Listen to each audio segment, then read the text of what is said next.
Social మీడియాలో చాలా యాక్టివ్గా ఉండే రేణు దేశాయ్ ఏ పోస్టులు పెట్టినా కూడా పవన్ ఫ్యాన్స్ ఆమె పోస్టులకి కామెంట్లు పెడుతూ ఉంటారు.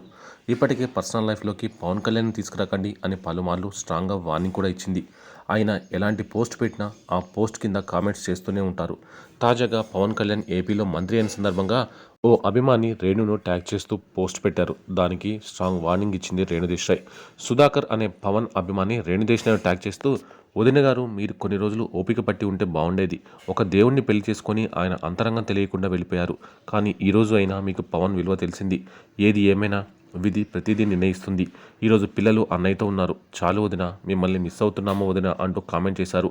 ఈ పోస్ట్కు రేణు దేశాయ్ రిప్లై ఇస్తూ స్ట్రాంగ్ వార్నింగ్ ఇచ్చింది. సుధాకర్ గారు, మీకు కొంచెమన్నా బుద్ధి ఉంటే ఇలా చెప్పరు. పవన్ కళ్యాణ్ను నేను వదిలేలేదు. అతనే నన్ను వదిలేసి ఇంకో పెళ్లి చేసుకున్నాడు. దయచేసి ఇలాంటి కామెంట్స్ పెట్టి నన్ను టార్చర్ చేయకండి అంటూ రేణు దేశాయ్ వార్నింగ్ ఇచ్చింది. ప్రస్తుతం రేణు చేసిన కామెంట్స్ వైరల్ అవుతున్నాయి.